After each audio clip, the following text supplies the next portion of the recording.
What would you do if a harmless detail kept showing up again and again? This is where we break down real stories from 4chan, shared by ordinary people who ended up in anything but ordinary situations. The story ahead has that uncomfortable feeling of a pattern forming where there shouldn't be one. Get settled, soften the lights, and tap the bell if you're staying with us. Let's begin. The address of the shelter isn't in any directory. It's not on Google Maps under the right name. The building has no sign. That's the whole point. I worked the overnight shift, 10 p.m. to 6 a.m., at a domestic violence crisis center in Baltimore. This was March 2023. We had 8 beds, 6 occupied that week. My job was basically to sit at a desk behind a locked steel door, watch the monitors, answer the crisis line, and make sure nothing came through the front that wasn't supposed to. The building looked like a row house from the outside. Beige paint, black shutters, a small concrete stoop. We were on a residential street off Charles, near a Baptist church and a corner store that sold lottery tickets and cold cuts. If you didn't know, you'd never know. There was a routine to the shift. 10 p.m. walkthrough. Check the locks on the alley door, the back windows, the fire exit that opens outward and only outward. Sign the log. Then coffee, then the desk, then a long stretch of nothing while the city outside got quieter. Most nights that's how it went. Nothing. That night it was raining. Not hard, just steady. The kind of rain that makes the streetlights bleed on the wet pavement and puts a hum on the roof you stop noticing after an hour. I had a bowl of ramen on the desk, half eaten. 2 of the residents were watching a movie in the common room. It was something with car chases, doors slamming, tires, the kind of sound that reads as normal from another room. At 1:47 a.m., the motion sensor pinged on the front camera, not unusual by itself. Cats set it off, plastic bags in the wind, drunk people cutting through from the bus stop on Reed Street. I glanced at the monitor without really looking. There was a man on the stoop. He wasn't moving, just standing there, facing the door. Baseball cap, dark jacket, jeans. His hands were at his sides. No package, no phone. He wasn't checking an address on his screen or looking up at the number. He was just standing. I sat up straighter and watched him for maybe 20 seconds. He didn't shift his weight, didn't wipe rain out of his eyes. The camera has decent night vision, but his face was mostly under the brim of the cap. I could see his mouth. That was it. Then he stepped forward and pressed the intercom. We have a script for this. There's a laminated card taped to the side of the monitor. It's written for delivery guys, lost tourists, people looking for the church next door. I picked up the handset. Can I help you? He didn't answer right away. I could hear him breathing through the little speaker, and behind that, the rain.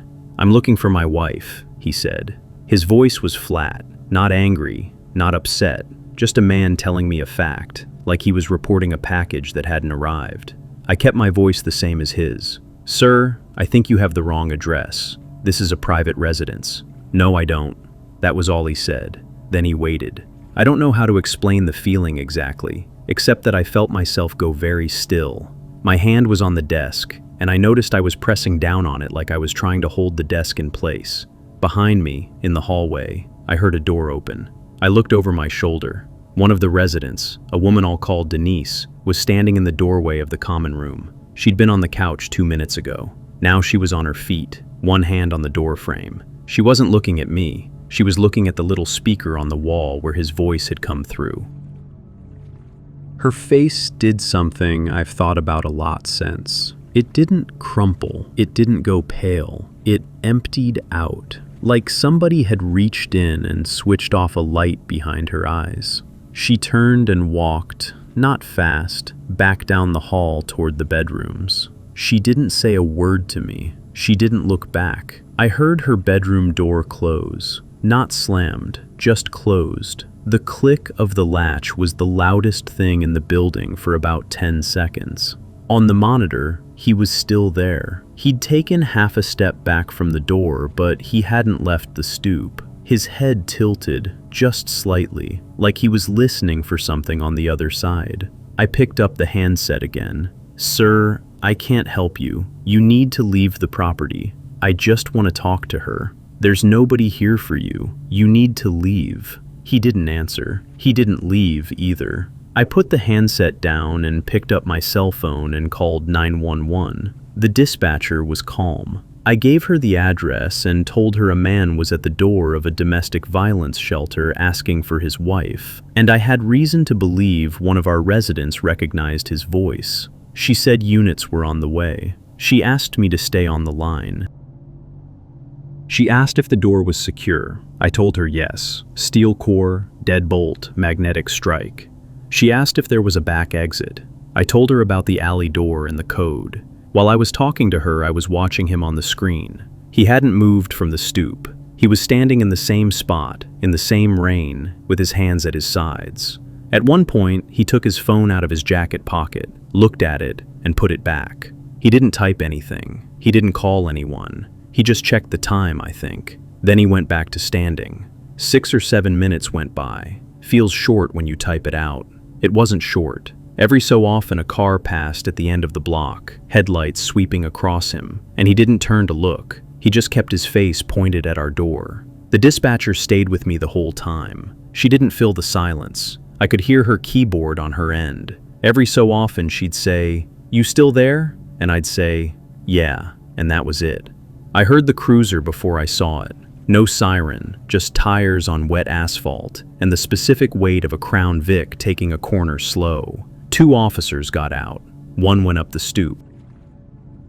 The other came around the side of the car with his hand near his belt, but not on it. The man on the camera turned toward them when they spoke to him. He didn't run or argue. He kept his hands where they could see them. I couldn't hear what he said through the door, but I could see his mouth moving, calm as anything, the same way he'd talked to me. One of the officers came to the intercom. I buzzed him into the vestibule, but not the inner door. He held his badge up to the little window, and I let him into the office. He was maybe 40, mustache, wet shoulders. He asked me what had happened, and I told him. He asked if I could pull the footage back, and I did. He watched the last 12 minutes on the monitor without saying anything. Then he told me, very quietly, that the man outside had an active protective order out of Anne Arundel County, that the order named a specific woman, that he wasn't supposed to be within 500 feet of her, and that he was going to be taken into custody. He asked me not to say the name out loud. I didn't. I already knew. They put him in the back of the cruiser. He didn't struggle. On the monitor, I watched him sit down in the seat with his hands cuffed behind him and turn his head once to look at our front door.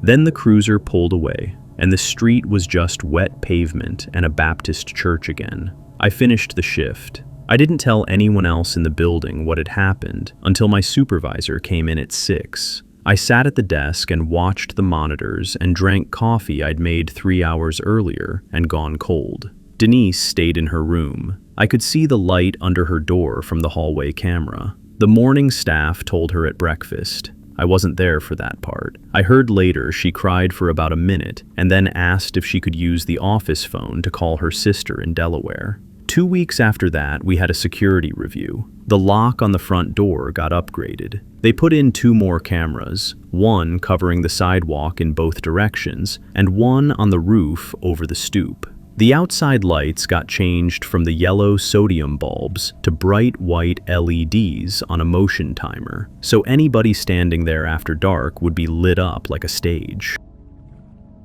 The board also started a whole internal thing about how he'd found the address, which as far as I know they never fully figured out. I still don't know how he knew. Denise left the shelter about 10 days later. Not back to him, somewhere else, further out. I don't know where, and I'm not supposed to. The last time I saw her, she was in the office signing paperwork with the day staff, and she stopped on the way out and thanked me. Not for anything specific, just thanks. Then she picked up her bag and walked out the front door, in the middle of the afternoon, in the daylight, and got into a car with somebody I didn't recognize, and that was it.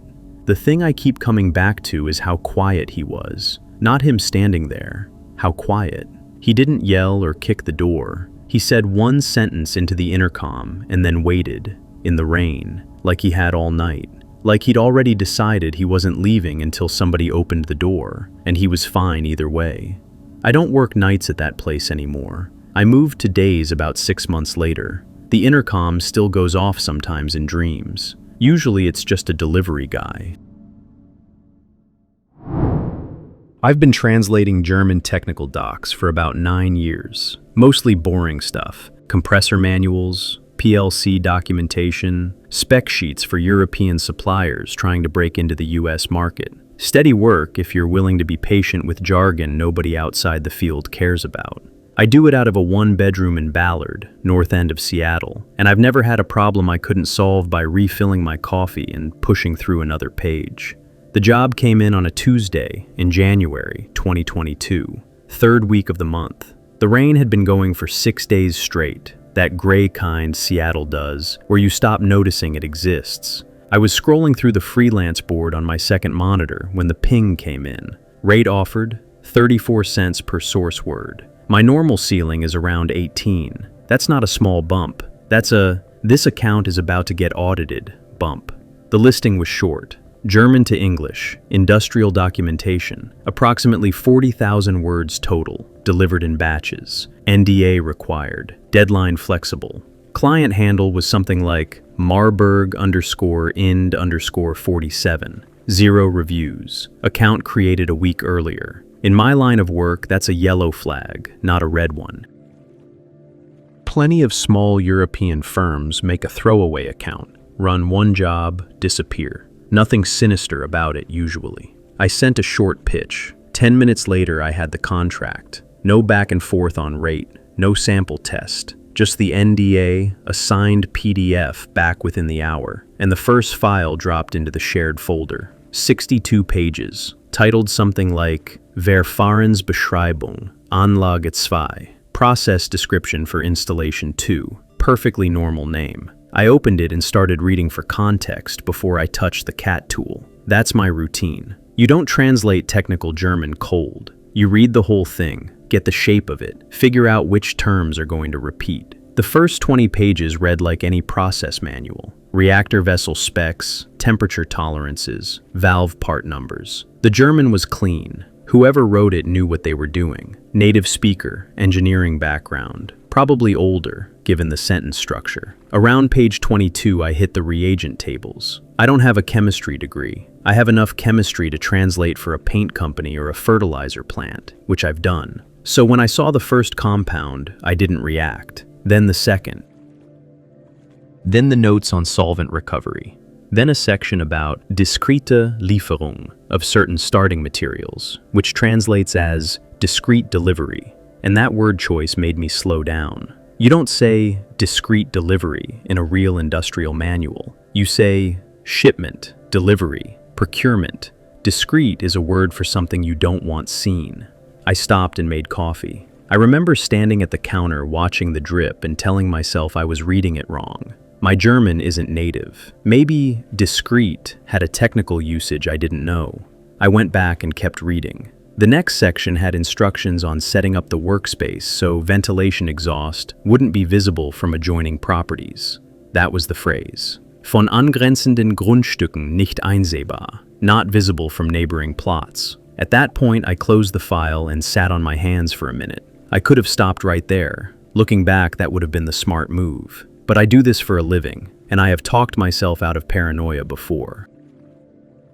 A German farmer in Bavaria, wanting to hide his ventilation from the neighbors on some perfectly legal process. That's the kind of thing my client base does all the time. Weird, sure. Criminal? Not necessarily. I told the client I'd have the first batch back in 10 days. He replied with a thumbs up emoji. That was the only real-time interaction I ever had with him. No voice, no video, no signature block on any email. Just the thumbs up. I started translating. By the end of the first day, I had done 6 pages. By the second, 10. On the third day, I got to a section titled Zwischenstufe 3, Intermediate Stage 3. That's where I stopped pretending. The German was describing, in careful, step-by-step language, a hydrogenation process, specific temperatures, specific catalysts, specific molar ratios, warnings about what to do if the reaction started to run away,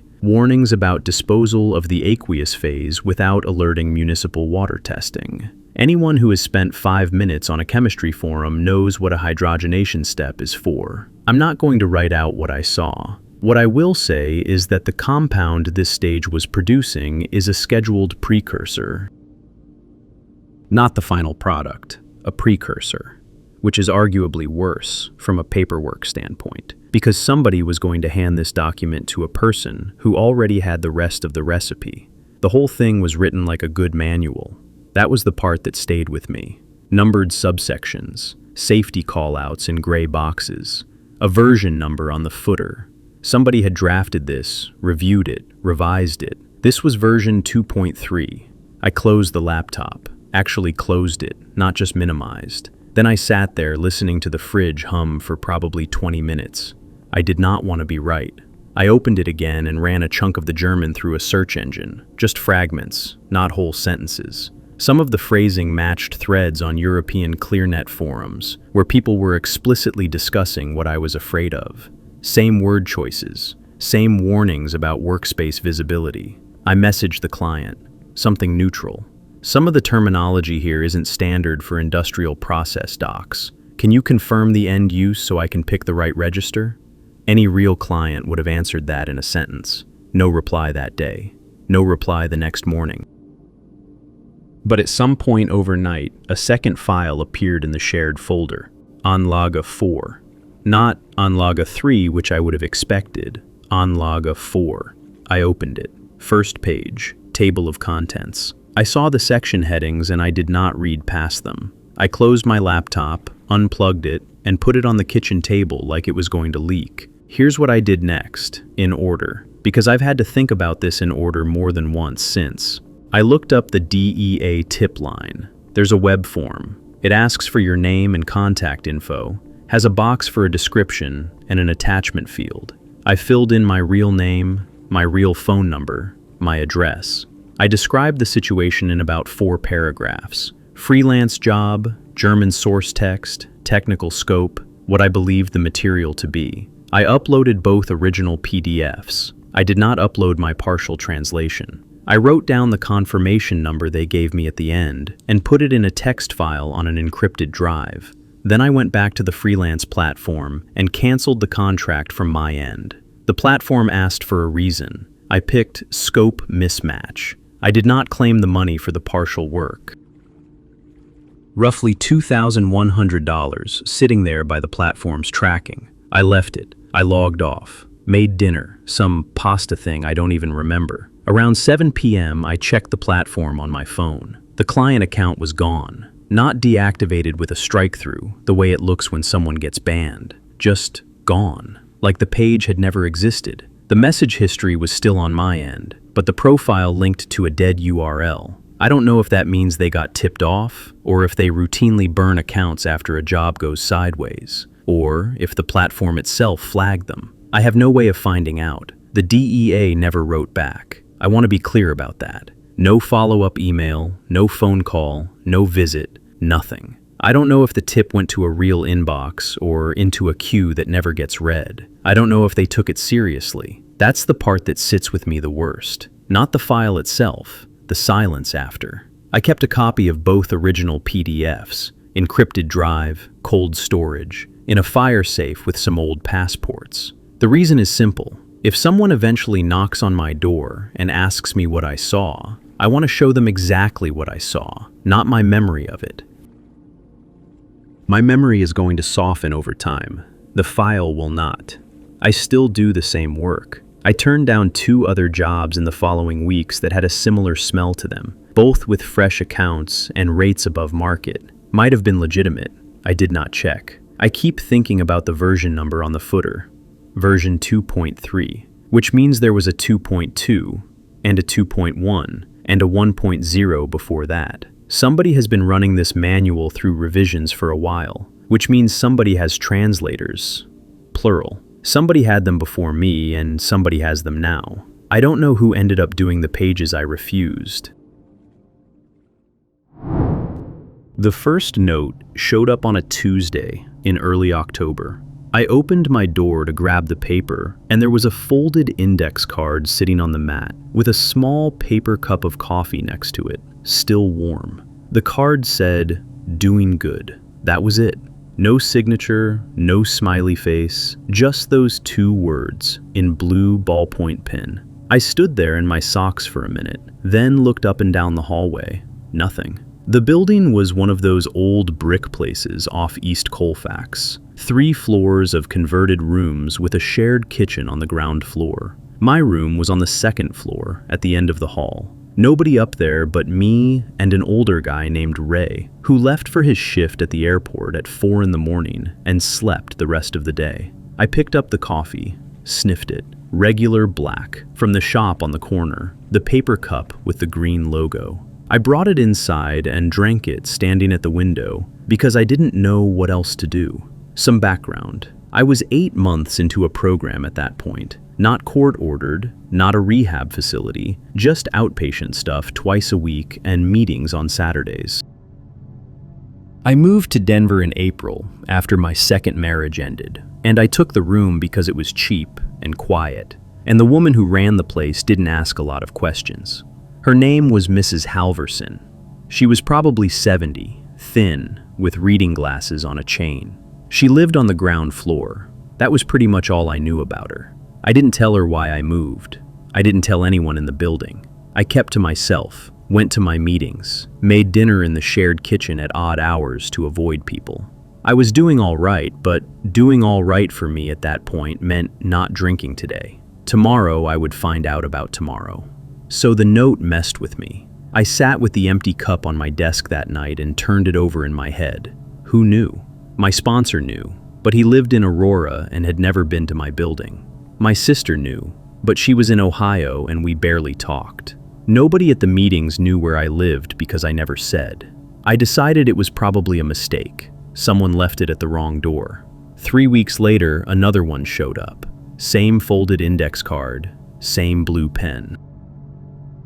This one said, "Keep going." Under it was a paperback Louis L'Amour novel, the pages soft and yellow, like it had been read a lot. I don't read westerns. I've never read a western in my life. I sat on my bed with the book in my lap, and I read the first chapter that night, just because it was there. Now I was paying attention. I started watching the hallway, not obsessively, but I noticed things. The notes always came on Tuesdays or Wednesdays, in the morning. I never heard footsteps outside my door in the moments before I found one. The coffee, when it came, was always still warm, which meant whoever left it had done so within maybe 15 minutes of me opening the door. I thought about setting up a camera. I even looked at cheap ones online, the little ones you can stick on a shelf, but I stopped myself. There was something about the notes that felt fragile, like if I looked at it wrong, the whole thing would end. I know how that sounds. I don't have a better way to put it. The 3rd note came in mid-November, just an index card this time. No gift. It said,